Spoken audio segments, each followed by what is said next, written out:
Welcome to Inside Politics with Kevin Klein, beyond the headlines, beyond the spin. Straight facts, sharp analysis, and common sense conversation you won't hear anywhere else. Let's get started. Hi, I'm Kevin Klein. Welcome to another edition of Inside Politics. I'm pleased to be joined by three of my colleagues from the Winnipeg Sun. We have columnist Geoff Currier, columnist Royce Koop, who is also a professor of political sciences at the University of Manitoba, and we have columnist Lawrence Pinsky KC, who is a former human rights adjudicator. And today we have a very busy show. We've got lots of clips to show you to kind of give you an idea of what's happening inside politics here in Canada. But we tape on Friday mornings, and this has been a very busy morning because of Donald Trump. Well, Donald Trump and Doug Ford. It seems Donald Trump is taking a disliking to Doug Ford's commercial where he's spending millions upon millions of Ontario tax dollars to run a commercial in the United States that is voiced kind of by Ronald Reagan talking about tariffs. Trump does not like that. And now the Ronald Reagan Association is talking about legal action. But Trump has said we are ending trade talks with Canada because of this, and they're introducing new tariffs on top of Canada. Let's take a look at it and have a quick chat about it. When someone says, let's impose tariffs on foreign imports, it looks like they're doing the patriotic thing by protecting American products and jobs. And sometimes for a short while it works, but only for a short time. But over the long run, such trade barriers hurt every American worker and consumer. High tariffs inevitably lead to retaliation by foreign countries and the triggering of fierce trade wars. Then the worst happens. Markets shrink and collapse, businesses and industries shut down, and millions of people lose their jobs. Throughout the world, there's a growing realization that the way to prosperity for all nations is rejecting protectionist legislation and promoting fair and free competition. America's jobs and growth are at stake. All right, well, the commercial, it looks fine, it's edited fine, but I have an issue with this, that it's fine to engage in a trade war, and it's fine to go back and forth. But I think taking a message from a former president and manipulating it to be something that promotes Canada, I guess, I kind of think that they did the wrong thing here. Royce, I want to start with you being the professor of political sciences. Has Ford gone too far? Yeah, it's possible for politicians to outsmart themselves. This is a very good-looking ad. And it only cost them $75 million to wreck our negotiating position with the United States. When Doug Ford was explaining this morning, he kind of made it clear that he was trying to appeal directly to Republican politicians, to Republican voters, the non-MAGA wing of the party, the Ronald Reagan wing of the Republican Party. Well, here's a newsflash for the Premier of Ontario. That faction of the party doesn't really exist anymore. The Republican Party is the MAGA party. It's the Donald Trump party. It's time to stop, trying to outsmart these people. It's made things worse. But the only thing I would add here is that this is very convenient for Mark Carney.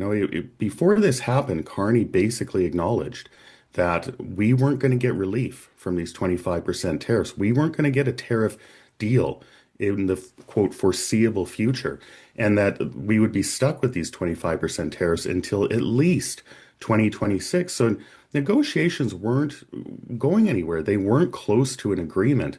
And so shutting them down, I'm not sure it makes the biggest difference. And we shouldn't be distracted from the fact that Carney has not gotten a deal on this, despite months of being in the field for it. Well, and it's something Ford has done before, right? He said he was canceling all or putting on a tariff of all energy going to the United States. Trump responded to that, and Doug, quickly bowed down and ended that very quickly. And now here he is causing more problems. Geoff, and I know how you feel about Trump, a little different than the rest of us, but was this the right thing for Ford to do? Is this the way you negotiate with another country? No, I agree with Royce that this was a misplaced strategy on the part of the Ford government. Was a bad idea. I also agree that the the Ronald Reagan faction of the Republican Party, the kind of Republicans that you could sit down and have a conversation with, like the John McCains of the world. Those people don't exist in the Republican Party anymore. Or if they do, they're certainly silenced in that party. And now you're dealing with a man who's prepared to negatively impact hundreds of millions of people out of sheer petulance. That's what Donald Trump is doing. So I don't defend the Doug Ford strategy. I thought it was a bad one. And Donald Trump, being the narcissistic child that he is, responded predictably. Well, Lawrence, I mean, here's something that you do negotiations. As an attorney, you'd be involved in negotiations. I don't think you start a fire just before the negotiation. I've got to tell you guys, it seems to me that we have the Timbit League playing in the professional league. This is supposed to be Team Canada, and Mr. Ford is supposed to be the right winger. And instead, although he's built like an NHL player, in fact, from the neck up, it's like we're dealing with the Timbit. How is it that he couldn't figure out that this was a huge mistake? This is not how you deal with President Trump. He is a difficult player. He's a difficult guy. He uses Roy Cohn type strategies. You don't do what this is. Now, in terms of, I've read a fair bit about this, watched the ad. Ronald Reagan was a free trader, but Ronald Reagan actually in that address was talking about imposing tariffs on Japan when they were flooding the US market and treating Americans or American producers unfairly. So he did impose temporary tariffs. That's not petulance. That's not bad strategy. That's intelligent strategy. And that's what Reagan was doing. It's not that in some ways, although the presentation of Reagan was so much more polite and classy than what Mr. Trump does, the principle, actually from an American perspective, not from our perspective, is sound. And it's really, really appalling that this is Team Canada. This is the guy that chose Mr. Carney over Mr. Poilievre. This is the guy that has come up with the strategy. You're right, Kevin. He's had to backtrack twice before when he said he would cut off energy. Then he said he'd tax, he'd tariff energy. So we have to be able to do a lot better. And Mr. Trump isn't acting out of petulance or stupidity or childishness. He's acting out of American foreign policy strategy. And from his perspective, he's winning concessions across the board from country after country. I'm a free trade guy. This is a long-term mistake, but it's short-term gain, and it's at our cost. And we have to get our A-team involved if we have one. Look at what Brian Mulroney did, how he dealt with President Reagan after Trudeau, who had not been able to deal effectively with any American president. That's Trudeau the first. That's what we need to be doing. This is a huge clustered mistake. Well, and I don't think Canadians, for the most part, and correct me if I'm wrong, understand just how bad this is going to be for us. I'm going to play a clip here of Premier Danielle Smith. She was talking to a group in Ottawa, appearing at a hearing of some sort, talking about all the laws that have been put in place about no pipeline, none of this, you can't do that, you can't do this. And she shares a little bit of information about what's happened in the last few weeks here in Canada. And I'll play the clip and let her tell you. Oil tanker ban and the clean electricity regs, which penalize Alberta's power sector and will drive up energy prices for Canadians and make natural gas a disadvantaged feedstock.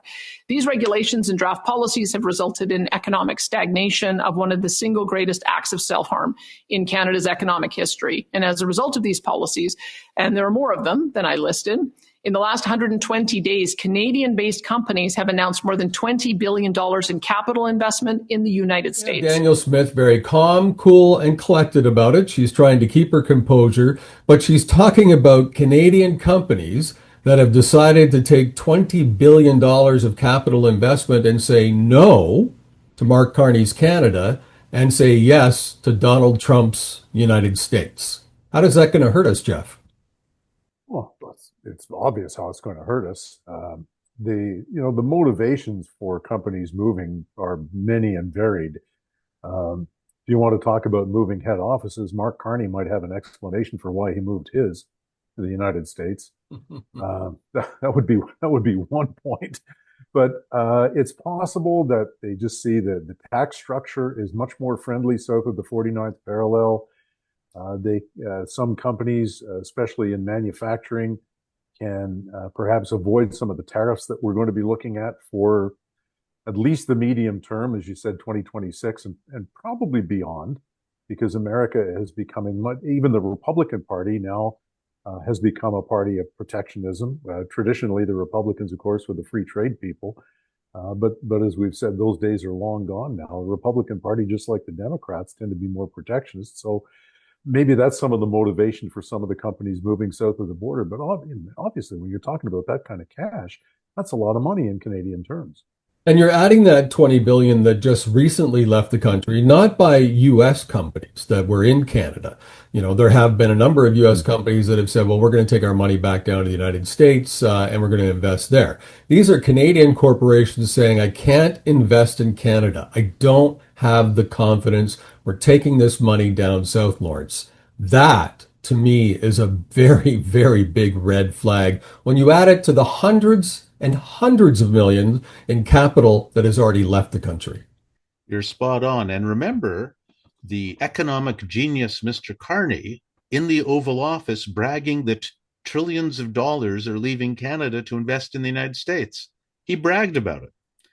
It's atrocious. And we've talked about this before because it's about creating economic certainty and removing the prohibitions on development in Canada in an intelligent way, not just completely, but an intelligent way. We could easily do that and create a structure, an economic structure in Canada that makes sense for investment, for pipelines, for LNG, for silica in Manitoba. But we're not doing that. We're having Mr. Carney and his cohorts have a little subgroup that's going to decide which projects they want to proceed with, ignoring the mounds of conflicts from Brookfield and his other investments. And that's supposed to instill confidence in Canadians to invest here, in anyone to invest here. Well, I mean, Danielle Smith has been right about everything from the very beginning of this of the election of Donald Trump, and she was dismissed and insulted. She was called a traitor by some people. Turned her back on Team Canada. She's been right about anything or right about everything. You know, the reality is that when there are 25% tariffs imposed on products that are produced in Canada and most likely to be exported to the US, any company that is able to move production to the US is going to do so. That's just obvious. The federal government can never subsidize these companies, enough to make up for that difference. And we're starting to see that now. In the last 2 weeks, we've seen literally thousands of jobs in the auto sector just disappear overnight, and it's going to get worse because we can't deal with these levels of tariffs. Even cutting them in half, even getting them cut down by 5 or 10% would make a big difference. But if these are going to be here for the medium term, or even worse, if they're going to be permanent, we can say goodbye to a whole lot of the Canadian economy, a lot of the manufacturing economy as well. Well, and Royce, sorry, those subsidies are taxpayer dollars. We can't afford it. It's atrocious. There is no federal government. There's taxpayer wallets. That's what there is. And it's really a completely failed policy. Will Canadians wake up and see it?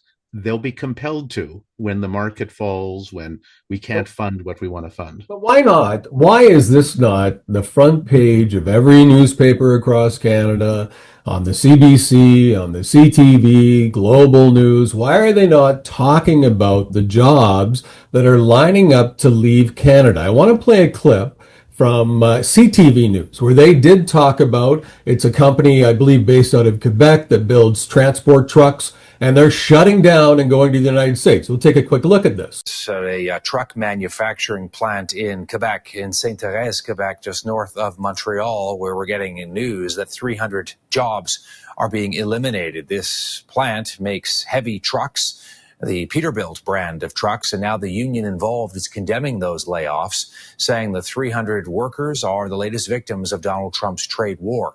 Union adds the time is running out for negotiations between Canada and the U.S. to come up with some kind of a deal. We should point out, not only does the facility manufacture light and medium Peterbilt trucks, also Kenworth trucks, and a big wrinkle here, President Trump has said that as of November 1st, medium and heavy size trucks that are made outside of the United States will be hit with a 25% tariff. Again, he wants these trucks built domestically within the United States, not in other countries like Canada. This plant has laid off workers previously this year as a result of all the trade uncertainty. The headquarters, by the way, it is an American company. The headquarters are in Washington State. So there's one. And now I want to play a clip for you from Pierre Poilievre in the House asking about, the other jobs that have lost, the Oshawa plant for General Motors losing jobs. There was an EV plant here in Canada. I think it was, I don't exactly know the town it was in, but it was in Ontario. It's shutting down, and they're saying, oh, that's because nobody's buying EV cars. It's like, well, don't you have some kind of a rule in place where everyone's going to have EV cars?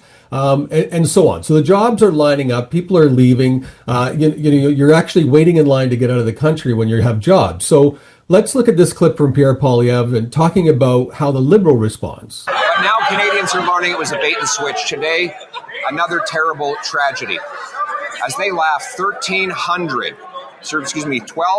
workers at the Ingersoll Cami plant learned that they would lose their jobs after that Prime Minister promised he would negotiate a win and that he would keep their jobs here in Canada. They join with 2,000 workers in Brampton, many more in Oshawa. How does the Prime Minister look in the eyes of the very workers that he sold out and betrayed? I'll tell you how the Prime Minister will how he will deal with the auto sector. He will look at the auto workers in the eyes and he will say, we will fight for your job. That's exactly what we're doing every single day. We're negotiating back in Washington, but also this is important to say that I met this morning with the Canadian CEO of GM. I was in conversation with the head of the labor union of Unifor, and I also talked to Doug Ford, and I talked to Vic Fideli. And you know what? We're putting in place a response group. We will make sure that we fight for these jobs. She announced just now that she talked to this person, and she talked to that person, and she talked to this other person, and she talked,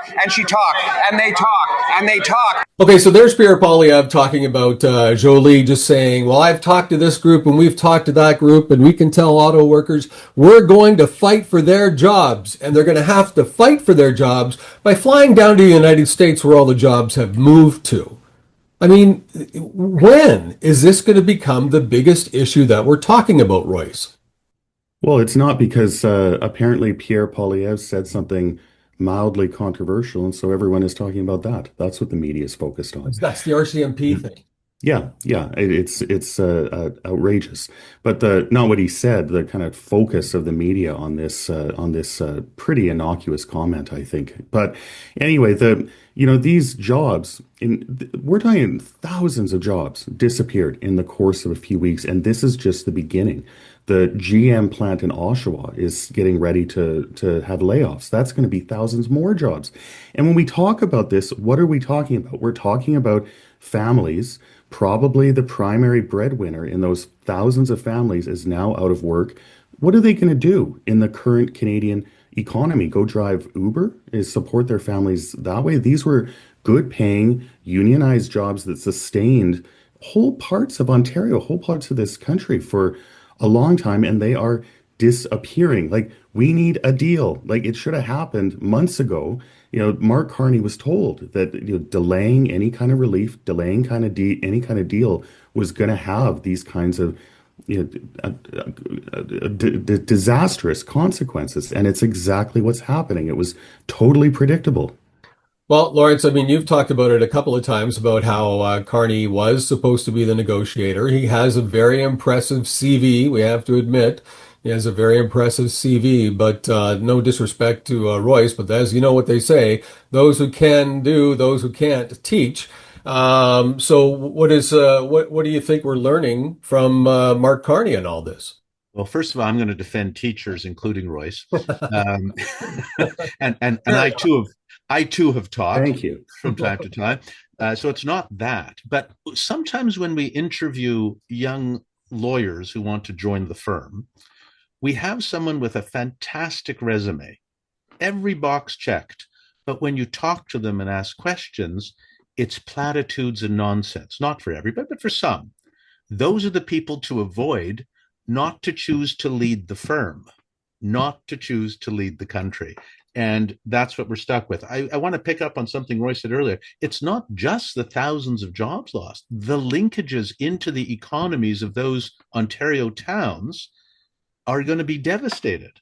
And so it seems shocking to me. I agree with you that the press isn't covering it, but I can give you approximately 1.4 billion reasons why it's not being covered by the CBC. They're called dollars, federal dollars, that go directly to mainstream media so that they're bought and paid for. It's a huge, that in itself is a huge scandal that shouldn't be allowed to continue. And that's why we're not seeing it. In terms of the other thing Royce raised, the RCMP comment, there's a lot of merit actually to what Mr. Poilievre said, and he clarified, he was referencing previous leadership. It's really a tempest in a teapot. It's not like the RCMP haven't been known to cover up internal sexual assaults, internal harassment, all sorts of other problems. No one like that was fine. But when Pierre Poilievre talks about problems with how they didn't go after Mr. Trudeau, suddenly the earth is set on fire. It's ridiculous. But listen, we're losing thousands and thousands of jobs and billions and billions of investment. I don't care. I don't care what he said, right? He said that. People will make up their own mind. Let's move on. Jeff, you and I have been in the media a long time, and I mean a long time, right? Like we were around when we were doing radio plays, probably. Yeah, the earth was still flat when I started. You'd never know, Jeff, with some of the comments. So, I mean, how do you explain the coverage of all this and all these jobs going away and it making the C block, as you and I would know what that means? Yeah, I think politics is about, and Pierre Poilievre should know better than to shoot his mouth off the way he does sometimes. And he gets himself into trouble. You can fill entire libraries with the mistakes that the RCMP has made over the years. That's I'm not. I mean, this is, and I say this with all respect to some of the fine men and women who wear the red serge. But the RCMP as an organization needs to be gutted and rebuilt from the bottom up. There are countless instances of how the RCMP has botched investigations, has botched procedures, internal problems. They have a commissioner now who handles internal complaints, and the stack of complaints on that commissioner's desk is huge. So no, I'm not defending the RCMP. But Mr. Poilievre needed to, I think, temper his comments or steer them in a different direction. If he's still worried about picking on Justin Trudeau, he's got to find something else. Yeah. Justin Trudeau is long gone. Yeah. What he needs to do is convince Canadians that he is the guy who can get a deal with Donald Trump, that he is the guy who can make this happen, that he is the guy who can get these tariffs reduced or eliminated so that those jobs stop bleeding out of Canada. And he hasn't persuaded Canadians yet that he is the better choice than Mark Carney. And I think that's what he's going to have to do. You know, Justin Trudeau's gone. I mean, and his two big things, as we've all talked about, were Justin Trudeau and the carbon tax. Both of those things are gone. Time for Mr. Poilievre to move ahead and find a new strategy.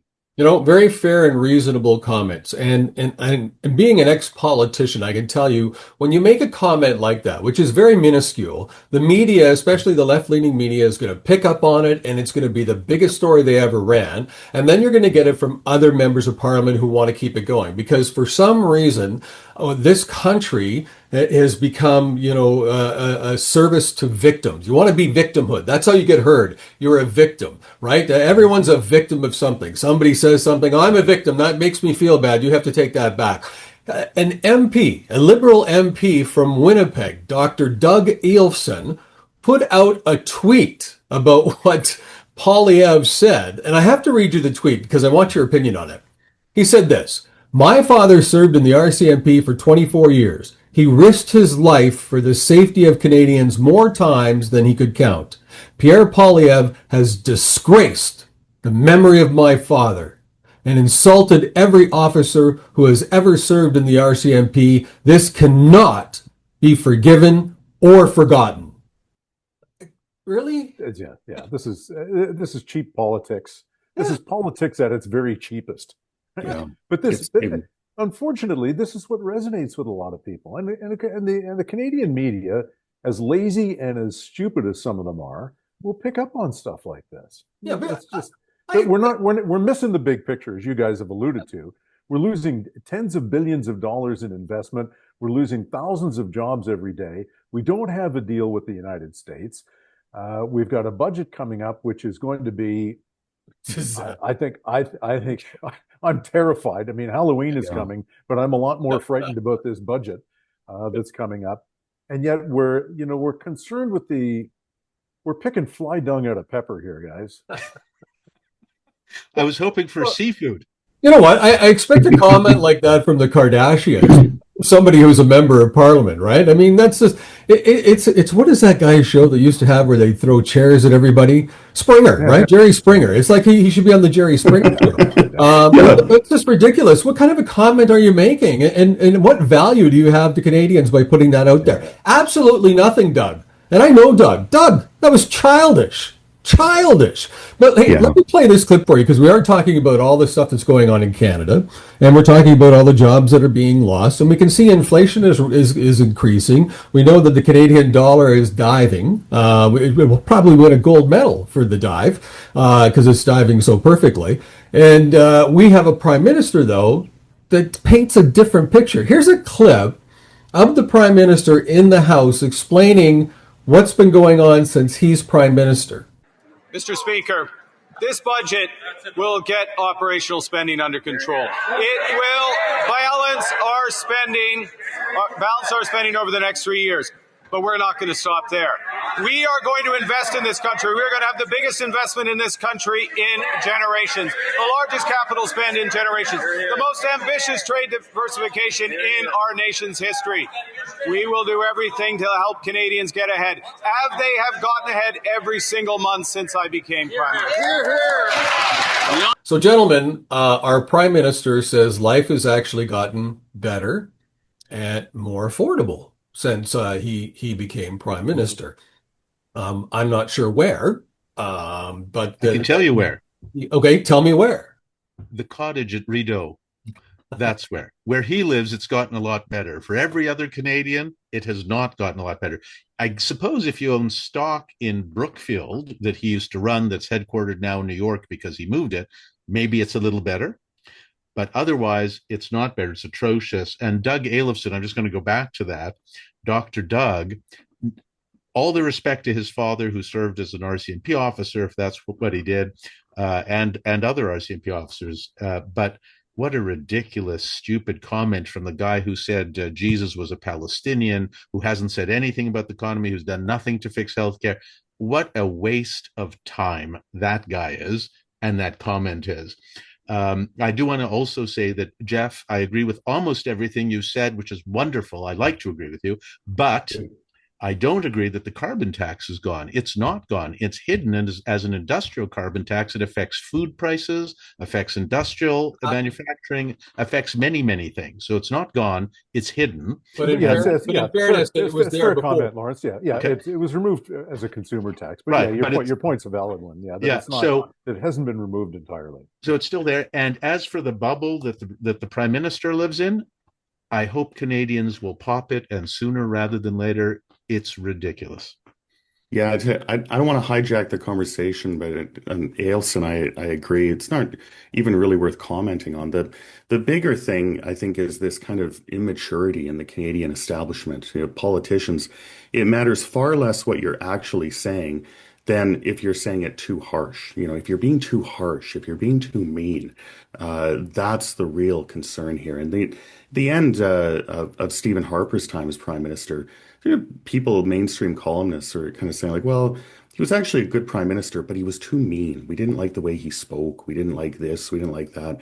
It's a real kind of sign of kind of immaturity in the establishment in this country. And as for Mark Carney, we're hearing But lots of, before you go into Mark Carney, let's talk yeah. about that. Is it not true? Can't you not say? I mean, if you look at a number of politicians that are coming in, whether they're from the Liberal Party or the NDP Party, they are all victims. They're looking to be the next victim.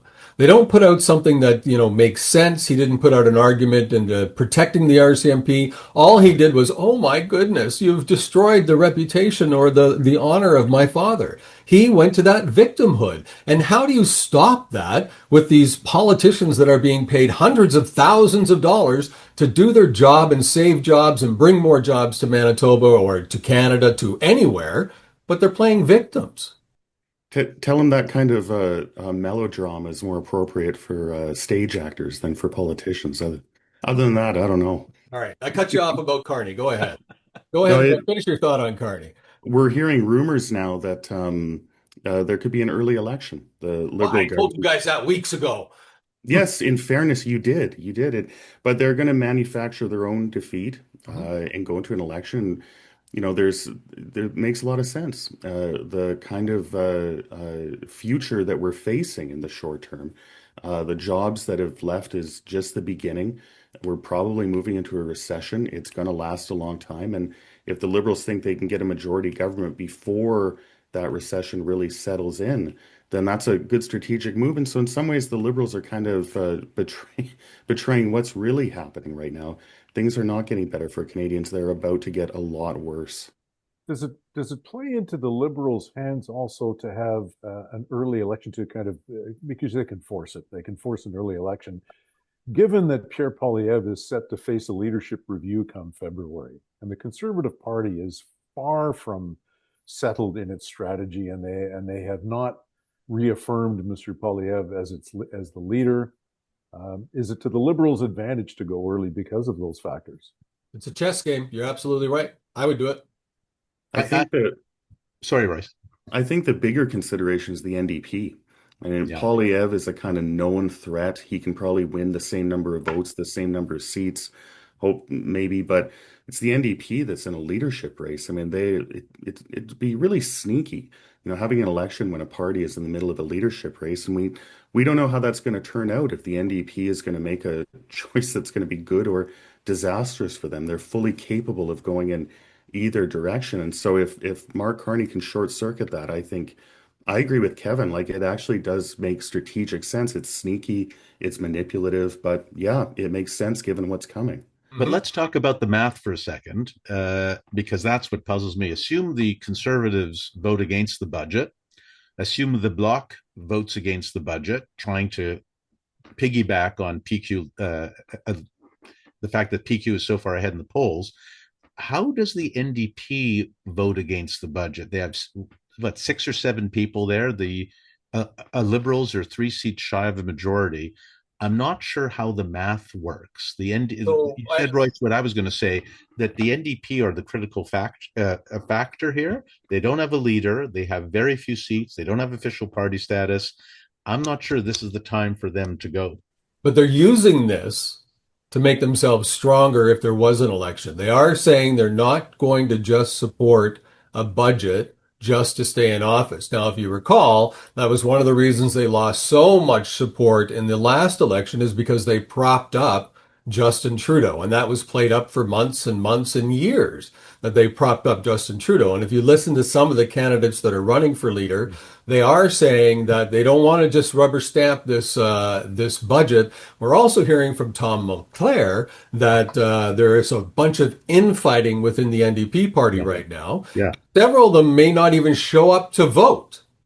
And that could be right. That's the interesting part. If that's what happens, then yeah, we will be at the polls in the winter.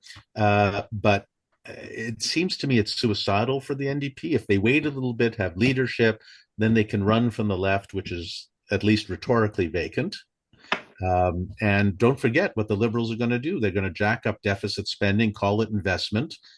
It is a chess game. I think it's fair what Royce said, that the Liberals are setting it up. Carney's setting it up to defeat his own budget. Possible. It's possible for Right? sure. He's going to make maybe a even great likely. budget that's going to give everybody all kinds of money. It's going to make all kinds of promises. People are going to be clamoring to get their checks. And then he's going to make sure that nobody votes it through, so that you have to give him a solid majority to make all this stuff happen. That's what this is the conversations we used to have in party politics. You'd even hear it at city council when I was a city councilor. Well, we need to put this out in the budget so people vote and do this and do that. And whether it happens or not it doesn't matter.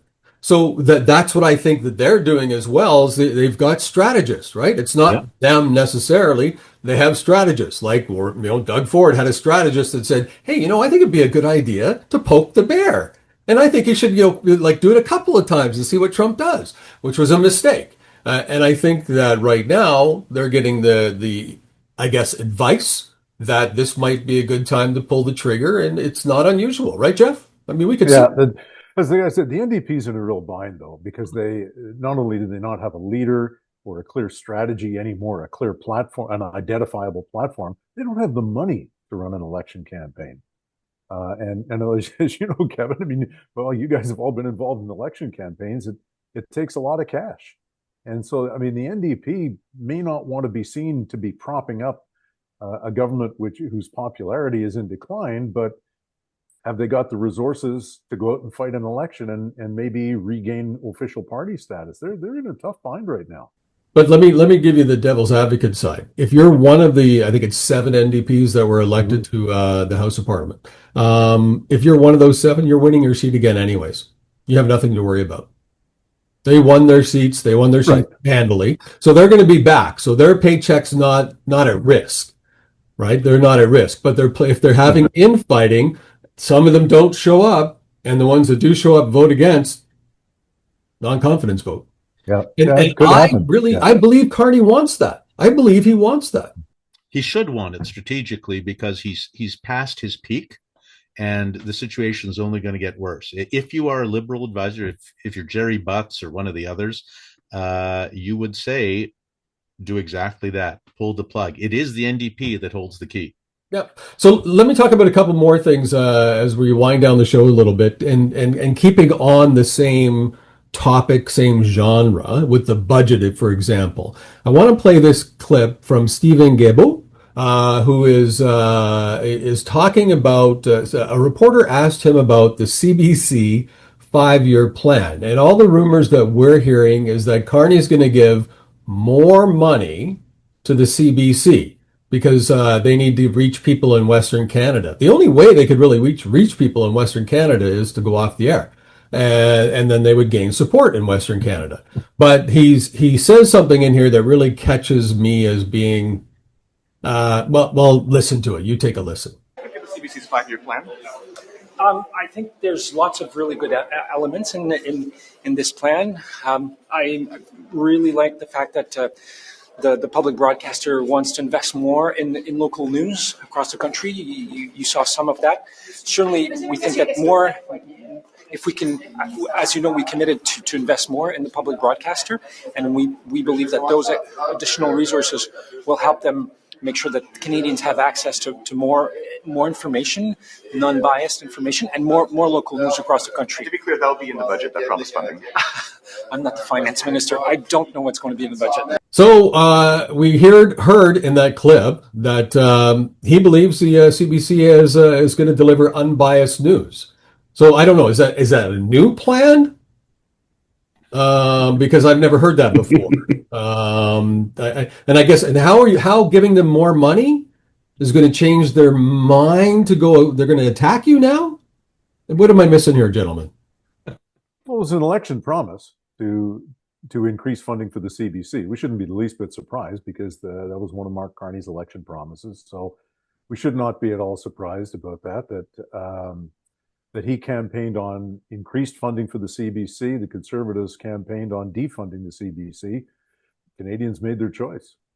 I'm tired of people who send me emails when we get talking about the CBC saying it costs every Canadian $5 a year. That's all it costs. Okay, well, then make it a subscription service. Well, the question, I mean, I guess we could spend days discussing whether or not Canada still needs a public broadcaster. Because that's where this comes down to. Do we still need or want a public broadcaster? And what would we want that public broadcaster to be? What would its mandate be? What would its role be? And we've been talking about the CBC. Canadians generally have been talking about the CBC for decades now. And the CBC has, on multiple occasions, tried to kind of redefine itself, but the definition is always so vague that we've got this massive corporation that doesn't really represent what Canada is all about anymore. Here are the problems with the CBC. Never mind the bias. Never mind that it would be the equivalent of me appearing before a judge, but me paying their salary. It's absolutely ridiculous. But the problem with the CBC is essentially falls into two categories. One is they compete with the private sector, driving up prices for no good reason. Number two, they are completely biased. There's reams of evidence about how biased they are. And I think that's beyond question. The fact that Mr. Guilbeault likes the bias, not a big surprise. Not a big surprise at all. So that's the problem. And it just reveals a minister and a government that is out of touch with Western Canada. They seem to be in touch with parts of Central Canada. And that's a real concern. There are different solitudes in Canada. And but at the end of the day, I hope all Canadians wake up to the fact that this is a sinkhole of resources and we just don't have the money. We just don't. As to whether the CBC fulfilled an essential function historically, of course it did. Yeah, if I could just jump in here very quickly, guys. Here's one of the challenges that we face right now, and that is that the CBC is increasingly popular with a lot of Canadians because of the failure of the private sector. Because right now, especially when it comes to radio and television, the current business model, as it stands for the private sector, does not support journalism. The business model just doesn't work right now. And so as private sector broadcasters slash jobs, slash salaries, put less qualified people on the air, offer a diminished product, people by default wind up going to the CBC because it's the less bad option for a lot of listeners and viewers. But they're not paying, but because they're not paying. The private sector, if CBC wasn't selling advertising, all that advertising would go over to the private sector and maybe they could invest more. The CBC sells barely no advertising. I mean, really, that's not what's killing the private sector. Well, it's a big part of it. Guys sitting on the meetings, listen, I mean, they got a big chunk of the Google money. And why are they getting the Google money when you're getting all the money from the federal government? I mean, let's pause for a second here. Geoff, you're not correct that CBC is more popular. It's popular among older people. It's not popular among the young. It's not popular among Western Canadians. It's not increasingly popular. It's a waste of resources. And we need to think about a public broadcast model like in the United States and elsewhere. We cannot be funding what it is, not only because of the bias, but because it competes with the private sector and because it takes away jobs and because it takes away advertising dollars. So listen, this is my thought as a former politician. If I was there and somebody actually wanted my opinion, which they've never asked for, but say they wanted my opinion, I think you have to look at priorities. We only have so much money to go around. That's all we have. So I don't think we should be debating whether it's good or bad or this or that. Everyone's going to have their own opinion on it. But is it a priority in our country right now? Or is the priority that we have people going hungry? We have more people going to food banks, that we have people that are living on the streets, that we can't afford to put out more treatment centers for addiction. Is that more important than having a TV broadcaster that's received where their CEO is receiving hundreds and hundreds of thousands of dollars and cannot, I watched it on some of her questions on TV, cannot tell us how many people watch GEM. Yeah. She could. She doesn't want to. Well, they're going to go to court to not have to do that. We're paying for their lawyers to protect them from telling us how few people are watching it. It's all a fair point about the cost. I do think that in a big, diverse country like Canada, we're sitting right on top of the cultural behemoth. There is a role for a public broadcaster to kind of bring the country together, to tell stories to each other. That's probably less important than it was. It's probably less important now than it was in the past. And the biggest problem is that when you watch the CBC, the vast majority of Canadians don't see themselves represented in their programming, in their reporting. It really does kind of represent the cultural elite of this country that exists within 10 square blocks in the city of Toronto. And that actually really bothers me. You know, if we're going to spend money on something to bring Canada together, then let's do that for real. Let's not have it turn into this kind of showcase of the elite in this country. I just do not like that at all. It's social engineering 101. That's what the CBC is to me. That's just my opinion. Let's move on to a statement that was made by the Attorney General of Canada about the CRA. Here's that clip. My office placed calls to contact centers and asked general or non-account specific questions. We found that agents' responses to individual tax questions were accurate only 17% of the time. And business tax or benefit questions were accurate just only half of the time. My mistake. It was the Auditor General for Canada who spoke about CRA. 17% of the time they're right. 17%.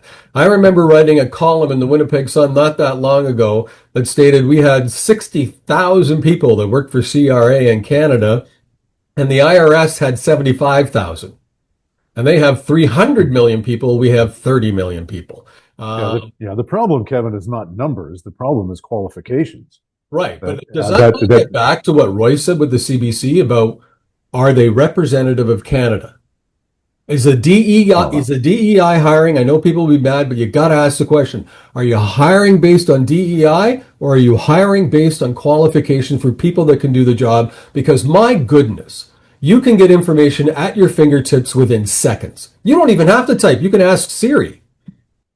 Yeah, and even the AG said that even for business, and the 17% was for individuals, even for business inquiries, businesses only got the correct answer 50% of the time. Well, that's not good enough. These are the people who handle all of our money.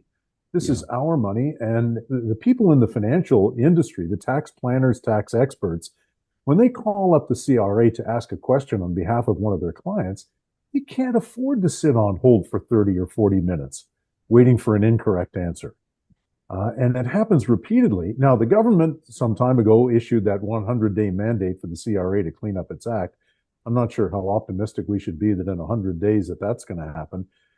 If anything happens to improve CRA, I think we should take some comfort in that. But this is clearly a completely dysfunctional organization which handles all of the tax money that comes into government coffers. It's terrifying. But here's a newsflash. Mainstream media is spending more time on what Pierre Poilievre said than on the fact that CRA gets 17% of the answers correct. Here's a newsflash. When the government builds a bureaucracy, it tends not to work.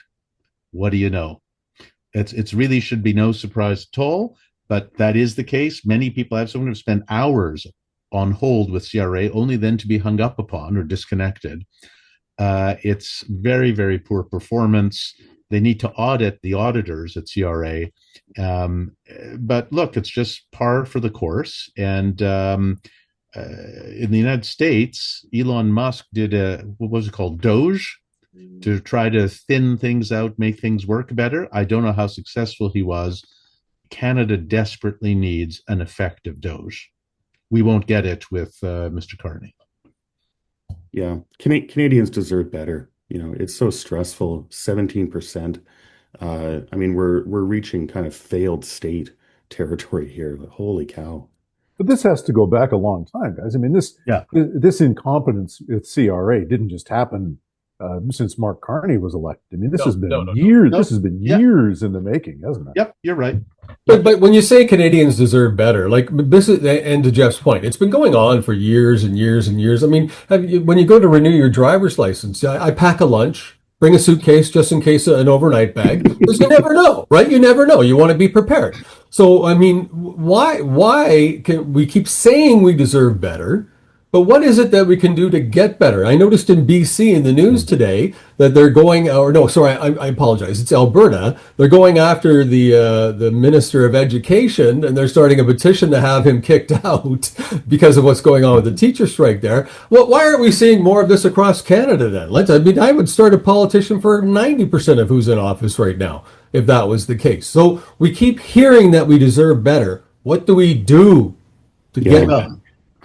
Well, we keep hearing about how Pierre Poilievre is too abrasive, and he's too harsh, and he's too much of a disruptor. Wow, maybe what the government needs is a disruptor. Maybe we need someone to go in and disrupt things. With news like this, I think that might be just what the doctor ordered. And Geoff, I want to go back for a second. It's true this has been going on for years, but it's also true that under Trudeau and Carney, the civil service has expanded tremendously. Mm-hmm. It's hugely inefficient. That's the reality. No question. It applies to. Sorry. Go ahead. Wait. You know what James Carville once said? Forgive me for speaking while you're interrupting me. So just to go back for a sec, that's the reality. And I think Kevin started out with this point: what the numbers are at IRS versus CRA, with a population differential that's 10 times greater in the U.S. That's part of the problem. We can't have this level of fat in government. It leads to inflation. It leads to inefficiency. It leads to systems that simply don't work. And I think we all agree on that. Yeah. But the federal civil service expanded when Stephen Harper was the prime minister as well. Not at this level, not nowhere near this level. But I mean, Stephen Harper, for example, campaigned on we're going to be more efficient, but they added jobs to the civil service. And then Trudeau, of course, took it to, expanded it exponentially. And I think we all agree that our federal civil service is bloated, that it's that is unnecessarily large and inefficient. And but I don't know how you fix that, because the unions control the federal government. The federal government doesn't control the federal government and the bureaucracy. The unions do. You went down a path I want to go down, because now all of a sudden we're starting to hear how racist it would be for the Canadian government to start cutting some of these positions because of the new hire being from being female or being, new Canadians or whatever. And it's already started. You can see it online already, where they're coming out saying you can't cut this staff. It is racist to cut the staff because you're getting rid of all the equal opportunity jobs or how that works. Bring it on. It's seniority rules, right? I mean, you can't have it both ways. But that's what happens. That's the country we have become. We know we have to cut jobs, but then when we start to cut jobs, they come out with the victim again and say, well, no, this is racist. Kevin, I'll just say this. In Jimmy Carter's America, there was defeatism and lethargy, and Ronald Reagan came around and turned around, fired air traffic controllers who went on strike. We need, as Royce said, and I've said and others said, we need a disruptor. We need someone with the strength, the backbone, the character to say, enough, we got to turn the ship around. And as Mr. Trudeau the first said, let the bleeding hearts bleed. We have to fix the country. That's the priority. Is he going to do it? Do you really think Pierre can do it? I do. If he wins, if he get it, but the problem is, and Geoff pointed to this, the messaging has to be right, and there's a problem there, unfortunately. I agree. Can't be angry. Yeah. You need hope. I want hope. I want to hear hope. And hope is that, yes, we're going to cut the public service because we have to, or the civil service. That's hope to me. Hope is that, a real leader, in my opinion, knows when not to raise taxes.